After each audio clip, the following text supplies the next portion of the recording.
Welcome to All Things in the Name of Love. If you like this show, please like, subscribe, and share. Thanks. Welcome to another episode of All Things in the Name of Love. And today I have with me Ben Oofana, who I'm gonna read, who I love because you on your bio you said you help people heal their bodies, minds, and broken hearts and deep emotional wounds while enabling them to realize their true potential and fulfill their purpose. And the fact that you lived in the communities of Kiowa and Apache. I know I butchered that, and Apaches.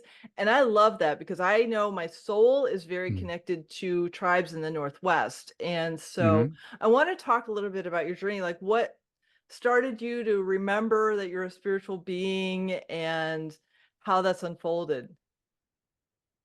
Started in early childhood where I was drawn to Native Americans and peoples of other indigenous cultures, and the fascination grew into adolescence, just reading everything I could. Especially there's a university library not too far away, Nice. and there are all these books that were written maybe anywhere 1860s, 80s, up into maybe 1920s or 30s and where they gave the personal accounts of a lot of these native people and what they'd experienced. And especially as I heard about the traditional native doctors going on the vision quest, these kinds of visionary experiences that they had.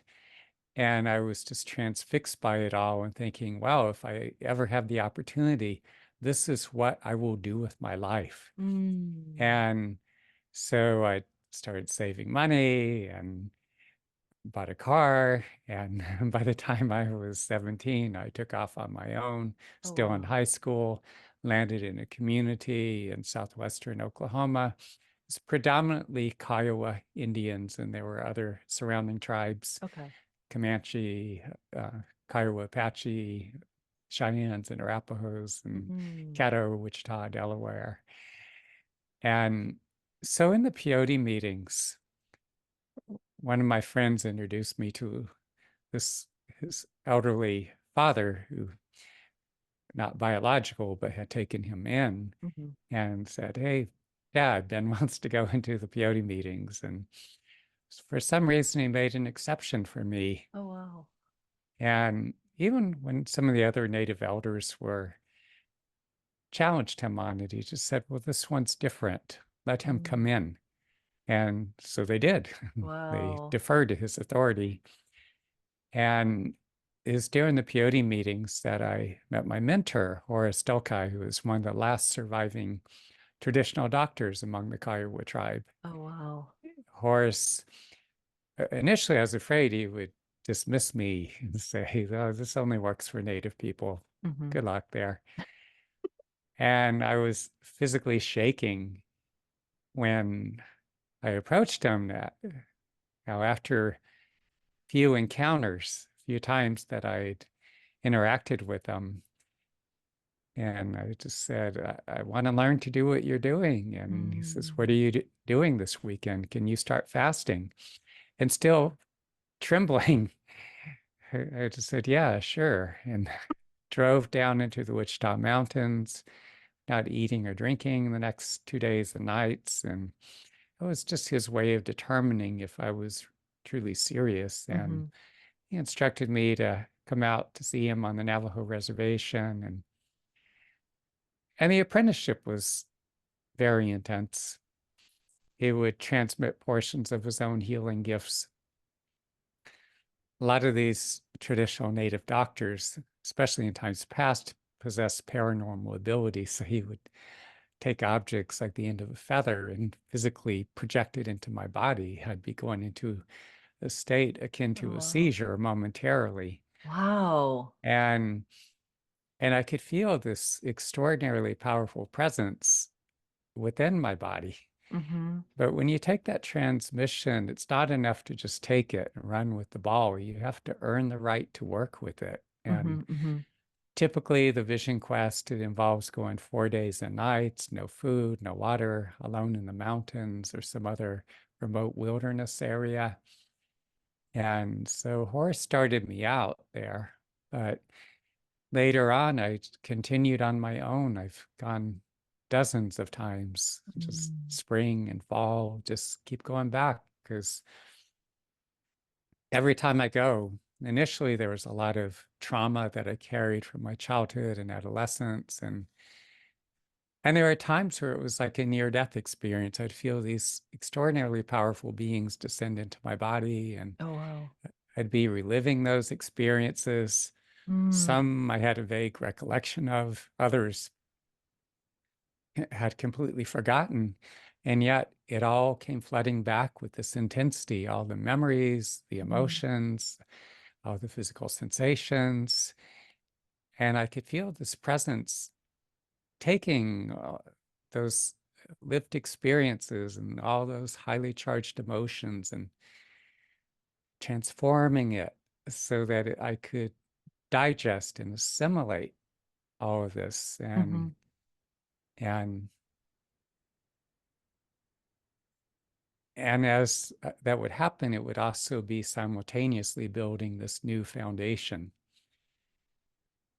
As that happened, my relationships, and earlier on in the beginning, when I first started working with people, and that medicine, that power began to wake up inside of me, Oh, wow.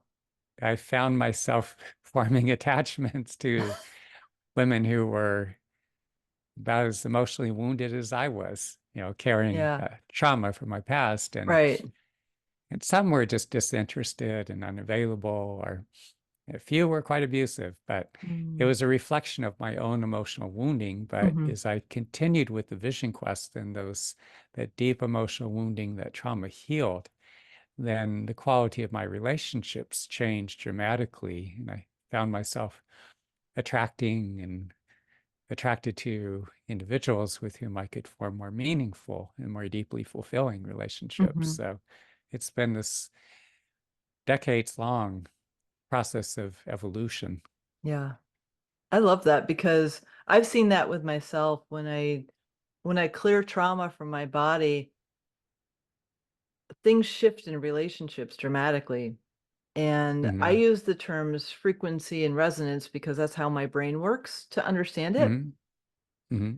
I see the shifts in the frequency with who I connect with, and it's not a judgment about anyone else. It's just that the shifts in frequencies have happened. So some people drop and some people come in. And Yeah, it's just a fascinating reflection to see how our worlds shift when we do the inner work. definitely. Yeah. And in many ways, it's been gradual, but there are times like I'd come off the mountain and right away somebody would just drop out of my life. Mm, And it sometimes hurt when that yeah. occurred, but over time, looking back in hindsight, it's like, yeah, I needed to let go of that individual, and we don't always comprehend the healing or transformation Mhm. taking place as it's occurring, and some people do become fearful of the changes taking place, Right. and unfortunately for them, they'll just bolt, they'll run. Hmm. We may give them a call, they don't respond, and yet there's the healing that's Yeah. taking place and they're experiencing some degree of it, but they they're not with the right mindset that would enable them to continue Hmm. Yeah, I to understand. Yeah, I get that mhm, because it's the degree of personal awareness and responsibility that each person carries within us as we remember more and more of our oneness, and who we truly are. The What I've seen is some people are ready to hear and some people are not. mhm, And it's always an interesting place from compat it's like as an interesting phrase is coming through. compassionate observation, um, Yeah. that when I see somebody respond in a way that isn't where I came from, like my intent is like I'm just bringing awareness and I'm trying to love you and be compassionate, and then there's this, um, that just tells me where they are in their journey, and that means I just don't want to interact with them as much because I know what the response is going to be. And it's not a judgment against them. It's just like keeping my own energy clear. Hmm. So, As oh, go ahead. as I was saying earlier, it can really hurt at the time because when Yeah. you have this attachment and you're wanting to, on multiple levels, if it's on a personal level and you find this emotional attachment and the Mhm. person drops out of your life or disappears, then yeah, that does hurt. Yeah. But sometimes it's a gift too, because say someone ghosts you, for instance, and they're showing you that they're not someone that can really be counted on, Hmm. that they're not reliable, that they, because in relationship, you're going to encounter all kinds of adversity and you want somebody who can face the issues head on and even working with people. And a lot of it is just because people don't know or they don't understand. They're not knowing any better. And so therefore, because they are so lacking in understanding of their own bodies and minds in the healing process taking place, feelings, emotions come up, issues that they don't want to face. Right. And so because of that, there are people who will just bolt. They'll Hmm. take off, they'll disappear. And and the sad thing is that when those who do is that we just barely touched into that emotional wounding, Hmm. those issues that need to be addressed or resolved. Hmm. And because they disappear and fail to follow through, in many instances, they continue to carry that wounding. Hmm. And it means that in many instances, they never heal those wounds. Hmm. Those issues are never resolved. And it thwarts them in many respects. They continue to reenact the same patterns Hmm. and they don't get to graduate. Right. They remain trapped Right. in that holding pattern. So I do the best I can. Hmm. That's one of the reasons I say reach those you can, entertain the rest. No, I completely understand that because I have a friend who I hadn't seen in a long time, and I went up to Orcas Island last year for a few months, and en route I stayed with her for a few days, and I could feel massive levels of anxiety. And I said, I could help you with that. And she said, no, I'm good. I'm like, okay. When you're like, yeah, you're really not, because I can see the anxiety. I feel it. It's like visceral level of anxiety, Mm-hmm. but it's your comfort zone. Mm-hmm. Because if you address the anxiety, and I used to be very anxious. I have spent many, many years in somatic healing, so I'm present with my body when I feel the anxiety so I can release it. Mm-hmm. If you think it's that big and you're that scared of it, it is that big and it's that scary. Mm-hmm. And until you're ready to realize that it's just an illusion in your head that you created for you to heal from, it's hard to, like, as gifted as you are as a healer, as I can feel that, Mm-hmm. um if somebody's not ready for it, they're just not going to be able to receive it. Yeah. I find that there are a lot of people who are on the edge. It could go either way. Hmm. And there could be all kinds of influences or Hmm. interferences. And so well, one of the things I find is initially, if you want to get them in to come in sooner, rather than later, even if I could get them to come in successive days, because often they start thinking about the process taking place, and because of their lack of understanding, they may not make the best decisions or evaluations. And so you get them in quickly in successive days, and what happens is, yes, there's emotions coming up, their body's going through a cleansing process, but the fact that in successive days you can go in really intense, really fast, and initially those first few sessions, many people's bodies hold so much of this stagnation, this backlog of all this years, decades of stress, unprocessed emotion, these lived experiences that they haven't digested. They're living within people's bodies. And so the first few sessions is getting the body to where it's malleable, responsive, dissolving this armor, processing this backlog of stagnation. But as that begins to dissolve, clear, be digested, then the body becomes way more malleable, way more responsive. And there's a fluidity. It's, as I continue to work with people, there will be this, again, the body takes on this fluid quality. There's a lot of physical movement taking place within the body. Some people feel sensations, something that feels like reconstruction taking place, where there's injuries or damage within internal organs. And maybe if they're suffering from digestive disorders such as colitis, IBS, or Crohn's disease. And they feel that reparative process. Some people have even described sensations of hands within the body doing some form of surgical reconstruction. And so, as I said, initially, a lot of people's bodies are, there's this numbing, this deadening, this disconnect. And there's a lot of the, what I would refer to as circuitry, that because we numb out, in many ways, we shut down, we deny, we suppress our emotions. We don't want to look at issues. We don't want to go there.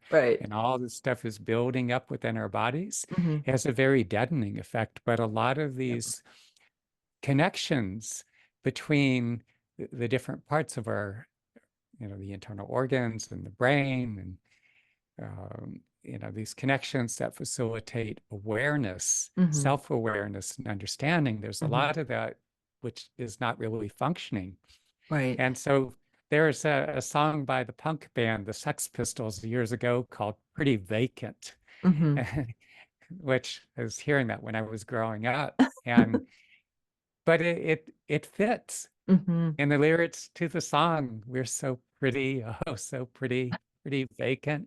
And it's just, we're checked out. We're just not with, we lack self-awareness. We lack this depth of understanding and, again, awareness of ourselves.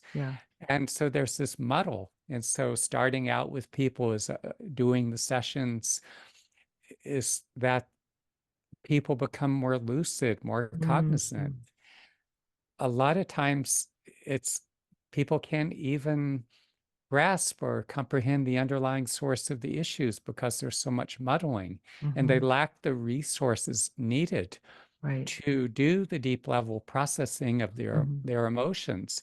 So in working with people, it's taking whatever traumatic experiences and all these highly charged emotions, those events they've lived through, it's taking all this, they go into a dreamlike state, they are literally, it's being transformed. They're digesting it like the food they eat. It's transformed so that it becomes fuel for growth. And I watch as the lights come on in people.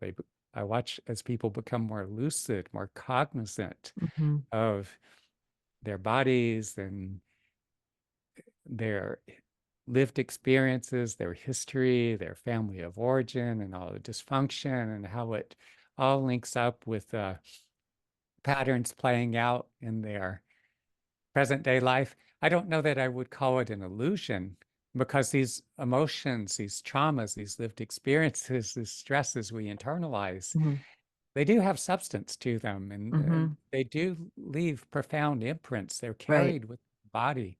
Mm-hmm. And so we do need to thoroughly digest all these things like the food Mm-hmm. we eat. Mm-hmm. And where so many people get into enormous trouble, where they become more and more numbed, deadened, disconnected, shut down, they lose touch with that inner core being residing Mm-hmm. deep within them, is because they have so much of the stagnation accumulated within their body, these layers of armoring. They Mm-hmm. disconnect from that core being, and a lot of those, that circuitry, for lack of a Right. better word, it's not transmitting very well. Right. Yeah. Mhm. No, I get that because I'm a former expert on numbing myself out. Uh-huh. And the entire time my soul was like, wake up, woman, wake up. And when I finally started taking somatic healing with one of my dear sisters, and I started feeling, I was like, oh, wow, it was so fascinating because all of a sudden I could feel things. And as an example, uh, this morning at around 1:30, I woke up and I had trouble sleeping. So what I did was I did these practices with my toes and my feet that just calm me down. And it's something she taught me just to be present with all the meridians in my feet. And so there's something about like just holding space for that that just made the whole body happier again because I was just being present, was like, I'm not going to try to ignore it. It's not going away. So what is it trying to tell me, and how can I be present to feeling? And I've done it enough that my body expects it. It's like if it has something to tell me, it knows I'm going to shut down any thoughts and just be present with my body. And that is such a gift that I give to myself. Mm. Yeah, and there's different ways to be present. I Mhm. developed this whole intensive series of meditation practices. Oh, cool. Initially, because I was struggling with those forming attachments to women who reflected my emotional wounding, who Hmm. themselves were Hmm. quite deeply wounded. Right. And there was such this excruciating pain that Hmm. was emerging, that I Yeah. was consumed by. And I would Yeah. taught myself to dive into the depth of it. Mm. And sometimes it involved staying with it for hours. But as I kept breathing, at a certain point, I could feel it breaking open and coming out of my body in waves. And then Mm. there were these extraordinarily powerful emanations of warmth that were beginning to glow from within, Mm. emanate from within.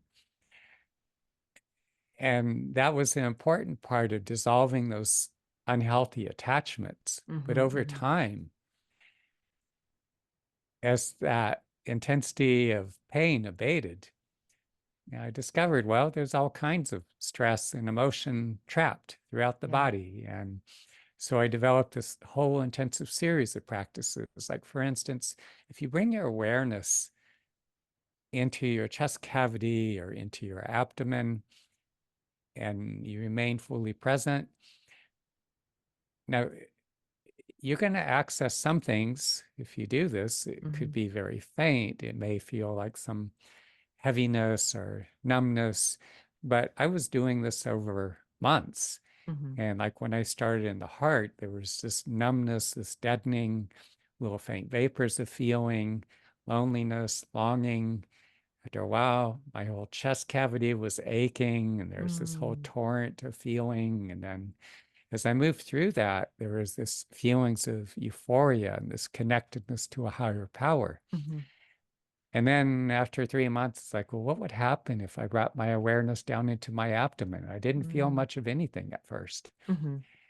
And, but as I continued, I started feeling some digestive activity, rumbling, churning, burning, pulsing, tingling. Sometimes you get gassy, it comes out Hmm. either end. You Right. start having to run to the toilet. It starts cleaning out your digestive tract. It Mm-hmm. actually, you keep doing this, it actually improves your physical digestive function. Mm.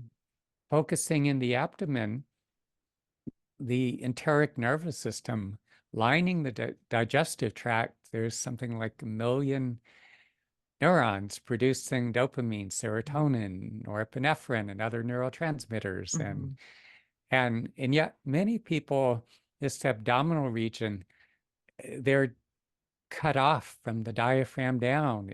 That Mm-hmm. region of the body becomes a toxic waste dump, and they're holding this backlog of Yeah. just stagnant toxic residue. It could, Mm-hmm. some people feel nauseous going there initially, but you keep going there, and you start processing or digesting all that residual that's Mm-hmm. hanging out there. Mm-hmm. And it begins to awaken this whole deeper intuition, this whole instinctual bandwidth of consciousness that most people are largely disconnected from. Mm. Before, where I was too much in my head, very naive, ungrounded. And as I was doing this practice consistently, I found that it took my awareness where I was up here dissociated and dropped me deeper into my body. Mm. Of course, we also need the interventions too, because a lot of the traumas that we carry are so wounding, and there's ways that we carry these profound disconnects. And there are limits to our body and mind's innate healing intelligence. Mm-hmm. And carrying a lot of that trauma from my childhood and adolescence that was being reenacted in my relationships. And yeah, initially starting out psychotherapy, but then it wasn't actually healing the trauma itself. And so doing a lot of deep tissue body work was Mm-hmm. getting me more into my body. And a lot of Mm-hmm. those emotions that were trapped throughout the body were Mm-hmm. being dislodged, coming into my Mm. conscious awareness Mm-hmm. so I could then process them. And then the work that I've done with gifted healers, one from Brazil and the Philippines, some others. And there are these traditions of healers. Here, there's an unfortunate thing about when I first, the whole New Agey thing was coming into existence Mm-hmm. when I got myself back into college back in the 80s. And it's like, wow, this is amazing. This is cool. But then I was seeing it only went so deep. Mm-hmm. And there's a difference between people with a spiritual attitude or mindset. And then you get into these ancient spiritual traditions, and Mm-hmm. it's like hours of intensive, hardcore daily practice, like Yeah. incredibly disciplined. Yeah. And, and here you have people 3 weekend workshops and they assume they're master healers, and it's absurd. Whereas in these ancient traditions, such as training with my mentor, Mm-hmm. you would go through years of training. Right. The transmissions in these instances are usually passed down to one or just a few people at Mm-hmm. most. Mm-hmm. And you would go through again the vision quest, that 4 days and nights without the food and water in Mm-hmm. order to earn the right to work with these gifts of healing. You Right. can't just disseminate these Mm-hmm. transmissions to whoever shows up at the door and can pay the workshop fee. Right. No, they're very much protected, and it's like this in all these, whether Yeah. the Tibetan Buddhist, among the Hindu Vedic tradition, Mm-hmm. among Native Americans, other ancient spiritual traditions. And my Yeah. attention's not to discredit or putting one down. No, I actually want to see more people, whether you have to travel to Indonesia or Malaysia or somewhere in Central South America, and you Mm-hmm. apprentice with Mm-hmm. one of these extraordinarily gifted healers. Yeah. It's going to involve years of intensive training. Mm-hmm. If you want to pursue, the allopathic medicine, for instance, it's you go through your undergrad and then Right. med school and internship and residency. And so in Mm-hmm. order to be a healer, it involves an equal commitment, Mm-hmm. dedication, Yeah. and it's extraordinarily hard work. It's not an easy process. Right. And you're also going to find a lot of people are very resistant because Just the Right. fact that we live in a culture that just doesn't fathom or understand these things. So Mm-hmm. there's its rewards, but there's also some heartache that goes with it too, because Right. of you see how people are wounded, and, and the fact that there's much of the population that's just not going to do what it takes to heal. Right. And They'll run. it's, I did for many years because I didn't know. But, pretty much at this point, I want to know what's keeping me from expressing my soul more. I don't want to pretend that I'm fixed. I mean, Hmm. not that I'm broken, but like that I've uncovered all of the subconscious traumas and patterns that I have because I know I haven't. Hmm. So having that daily practice of being present with myself and really feeling into the feelings and sensations of what my body's trying to tell me, that's just non-negotiable Hmm. for me because what is more important to me than me? And it's not coming from a place of ego, it's coming from a place of honoring and loving myself enough to commit to myself. Hmm. And I remember about a year and a half ago, my former partner said to me, "It's like, you're doing stuff like the Dalai Lama or Jesus does." I'm like, yeah, I'm not like that. I mean, you know what I mean? Because like he doesn't know anyone who would do what I'm doing, but I Hmm. know a lot of people that do what I'm doing because we're all on this mission to become who we're supposed to be. And that takes commitment. It takes courage. It takes commitment. It takes discipline. And on the Consistency. yeah, it's it's not to discourage anyone. It's just it's a journey. It's not like because I went through the program of getting a PhD and like getting the certificate and all that stuff. And I'm like, okay, now I'm done. Only to find out that no, that was the entry fee. And it was 14 years of college for me to realize that. And so it really is the journey. It's not the get to the end point. And that's when the practices come in and the daily presence comes in and the importance of that because or at least for me, I really like being in the parasympathetic mode. We have this massive defect in our thinking here in this Western culture. And two things. It's like, when am I done? Was wanting to just like, Right. okay, Right. do it. Okay, it's fixed now. And I know. also just getting comfortable. I want to get to a place where I can just be comfortable. Mhm. And we cannot sit still for very long. Mhm. You you could either you're sliding backwards into stagnation, or Mhm. you are growing, healing, evolving. Mhm. And so we can, as I said briefly, we can have these little pauses or respites. Mhm. And yet again, the fact that I trained with a traditional Native American doctor, medicine man, and a master from China, has spent time with really intense people in India and Mhm. Sri Lanka and Mm. from some other traditions. Yeah.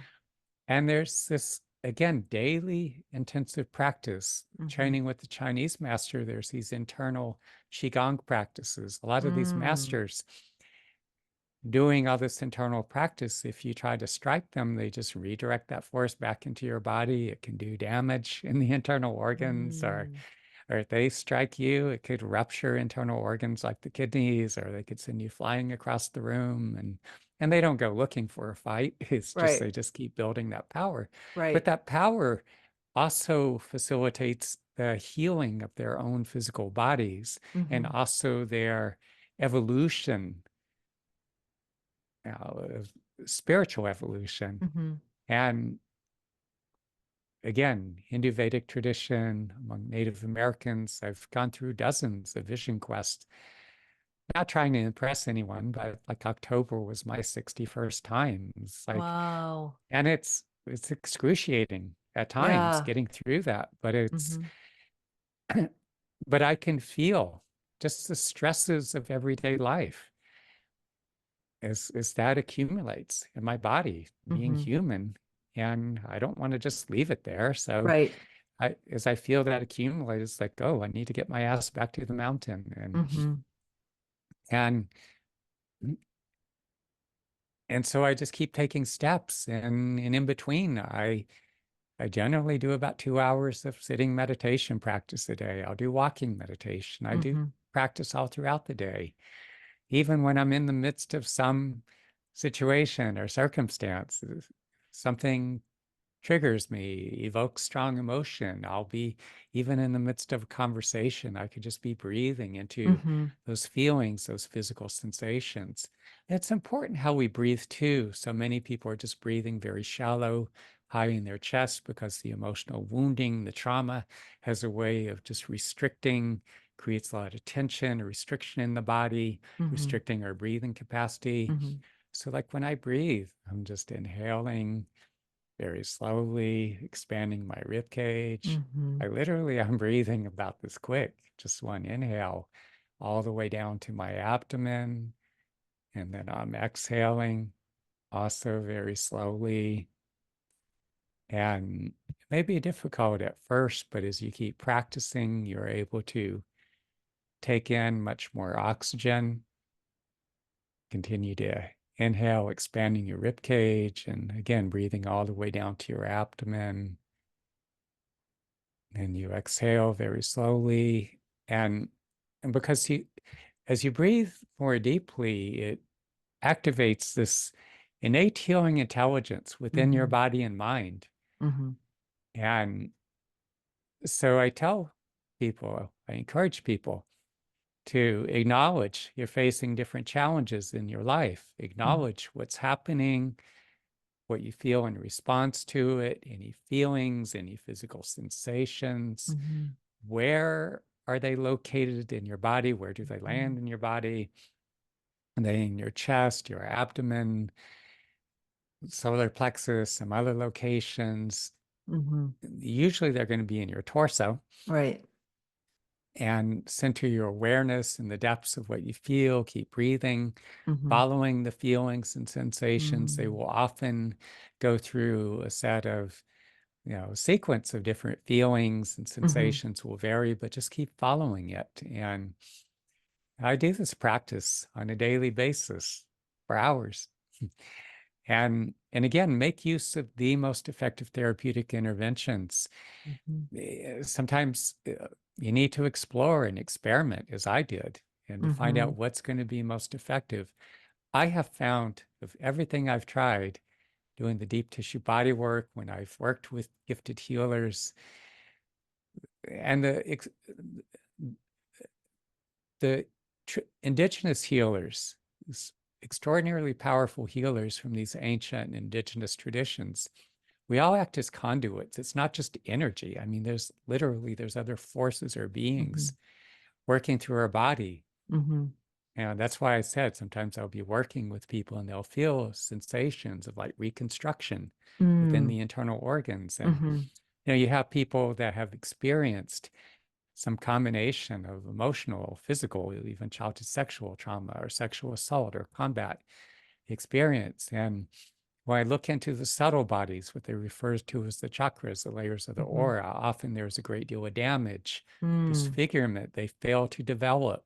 Mm-hmm. People are to varying degrees dissociated. They're stunted in their development. There's a lot of these faculties and resources that are just missing. Mm-hmm. And so as I work with these individuals and this presence works through me, this presence goes in and it starts to build and construct or Mm. develop these resources that Mm-hmm. were not there before.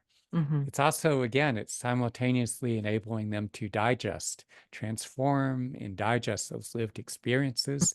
All that becomes fuel for growth. And so instead of being overwhelmed by your emotions and those experiences, Mm-hmm. instead of running away, you have this presence and this added resources to just face it and deal with Mm-hmm. it head Mm-hmm. on and do what needs to be done say what needs to be said. I just got into a really intense thing with Amazon customer service because they gave me some misinformation. I was just going at it with this intensity, and Mhm. and they gave me the incorrect information, and then they come back and they said, no, we don't pay for the shipping, whatever. And it's like, but you told me. And I just hammered them, and they said, Right. okay, we'll credit that amount to your account. And it's like, I don't care. It's a multi-billion-dollar company. It's like, give me what, Right. Right. give it to me. I don't Right. care. Yeah, it's, yeah, they can. I spent the money, I bought a product, it broke. So do what needs to be done. I Right. don't care. Stop the excuses, just do it. Right. And so the more presence and power we have in different situations and asserting our needs and our boundaries, of course, Mhm. taking, with the multi-billion-dollar corporation, well, of course, they need to come through for me. But with individuals, we want to be careful. We want to not infringe on the well-being of others. We need Mhm. to not be little narcissists, or Right. not be taking advantage, not be Right. so self-absorbed that we Mhm. override the needs and considerations of other people. We need Mhm. to consider that, but as long as we're not doing it at someone else's expense. But there's also this, okay, I do ask for what I want, but at the same time, I consider the individuals with whom I interact. It's like, okay, Mhm. how can I come back? What is it that this individual needs? How can I be Mhm. there for them? And Mhm. if I don't exactly repay it to the individual who granted me some favor, I'm thinking going down the line, like, wow, here's someone else in need. And I Mhm. remember this person some time back there. And I do feel it's important that we're also here to be of service, I agree. to make a difference in the lives of others. Yeah. Speaking of that, one thing I've become so painfully aware of just the number of dogs that are in shelters. And you have these people getting their poodles and shih tzus I know. and all these other foo-foo little breeds and Pomeranians, Mhm.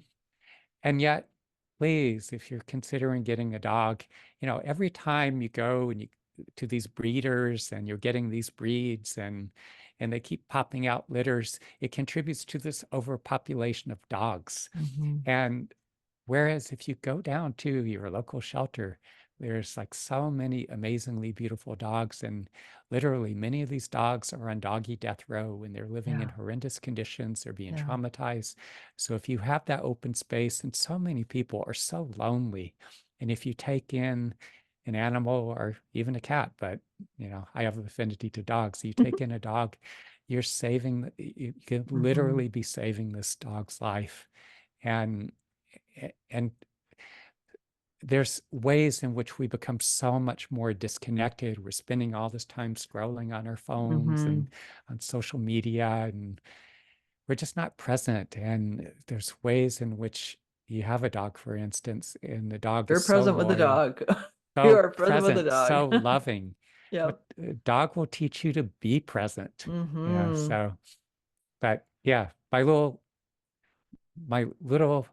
Your little divergence of, That's okay. No, I get it. well, And anytime we interact with an animal, or for me, when I go on a hike, the tree, specifically any kin of cedars, really brings me into presence because I feel their energies. mhm, And so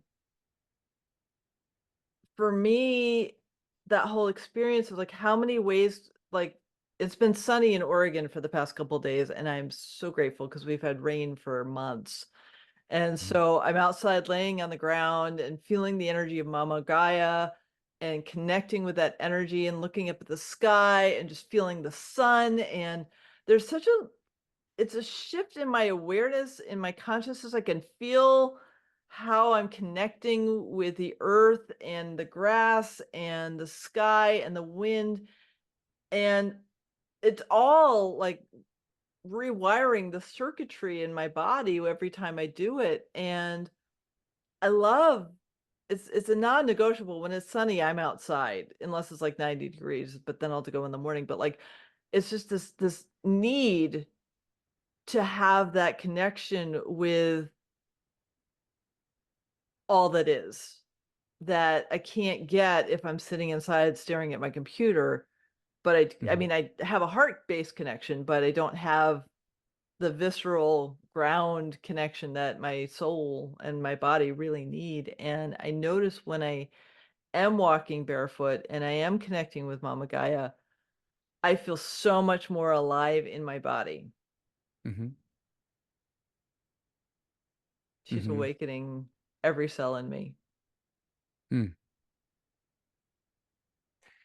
I find there's a combination, like on one hand, we could be on the earth and there is this healing and there's awakening, but at the same time, we need to be able to go into open up this emotional, Oh, yeah. these wounded aspects, because I find there's a way that, even if you have a partner, for instance, who's extraordinarily loving, I see many instances where someone is carrying trauma from a past relationship, Mhm. whether it be a romantic relationship or abuses they suffered, say, from their childhood. And if we're not able to access these wounded parts and feel them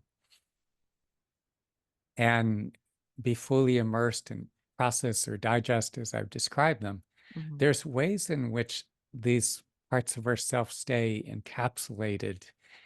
And so you'd have the individual, for instance, if they're in a relationship and there are parts of themselves that are just not present, are capable of engaging, Mhm. Mhm. whether it be with their partner or able to love and be present to their children Mhm. to the Mhm. extent to which their children need them to be Right. present for.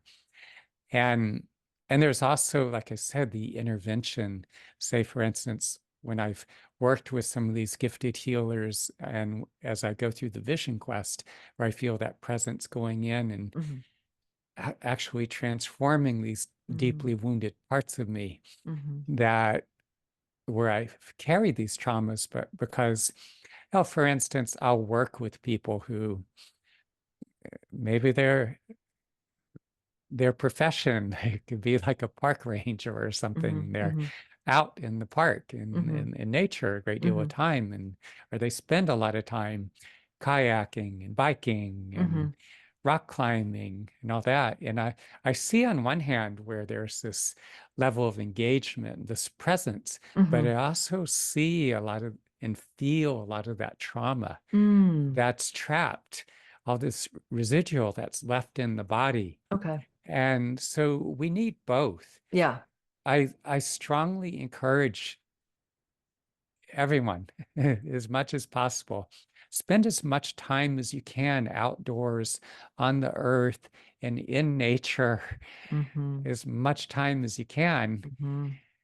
And at the same time, there are facets of healing, there are aspects of healing. Say, if you have the opportunity, I know also, like, the Hindu priests have this process called yagyas or yagnas if you're from a different part of India, and where they'll do this chanting and even from a distance, and they're able to transmit this power, Mm. and that can help to awaken or start to Mhm. facilitate that process of transformation of some of the Yeah. traumas we hold in our body. Mhm. But also, again, the sessions with gifted healers such Mhm. as myself and these other indigenous healers going on the Mhm. vision quest.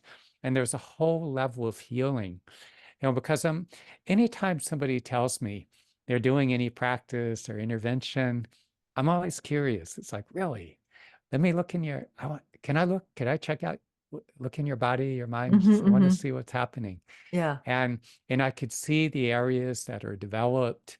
I could see how different interventions are impacting that individual, how Mhm. it's facilitating healing. I could feel the parts that are not moving, that are Mhm. still frozen or bound. And Mhm. there's no one magic bullet. We Right. need a combination. We need a combination of practice. Mhm.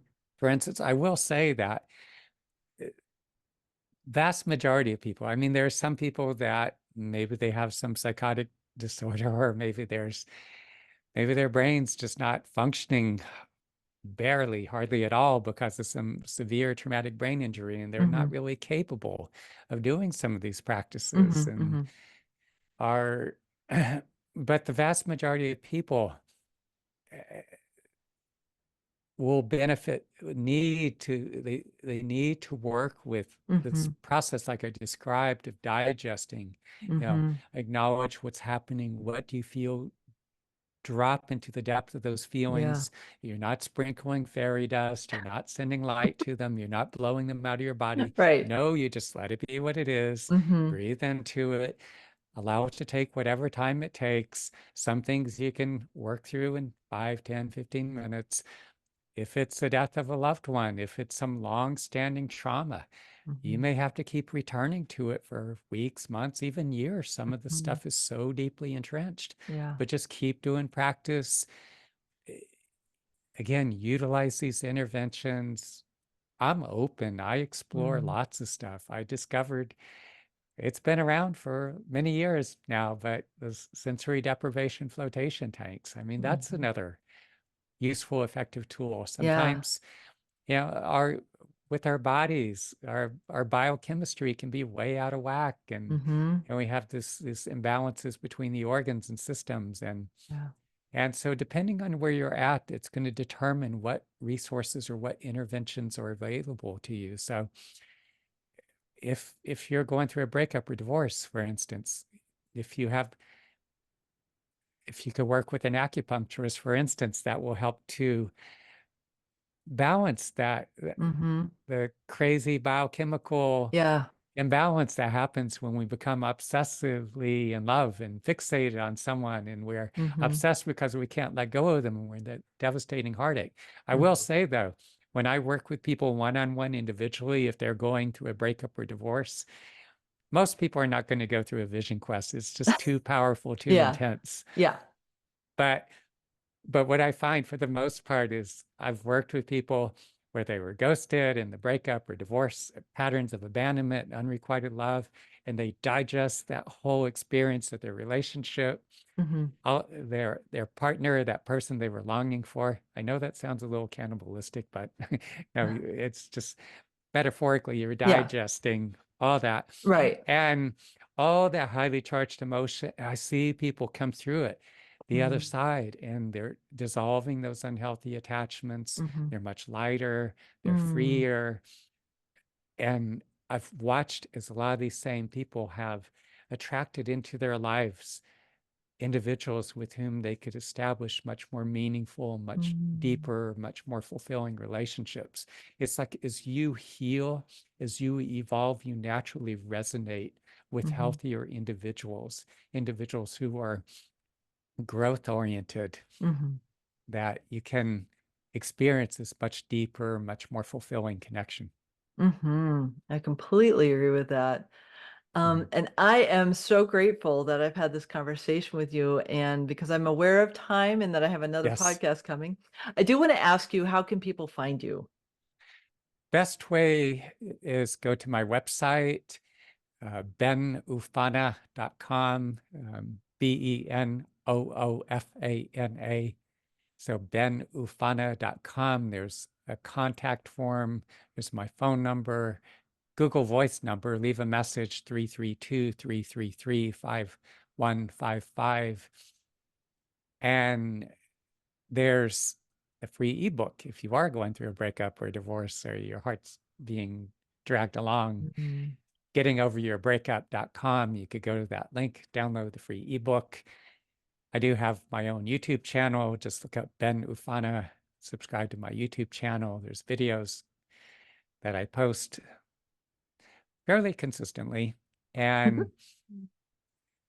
yeah, just reach out to me if I could be of assistance. There's also, if you're in the midst of a devastating heartbreak, there's refiningrelationships.com. You could book a free call, but I'm also working with all kinds of being trained by a Native American doctor, a medicine man, digestive, respiratory disorders, neurological issues, people with traumatic brain injuries, or who've been ripped up in automobile accidents, or sports injuries, or just heart disease, stroke, just all kinds of things.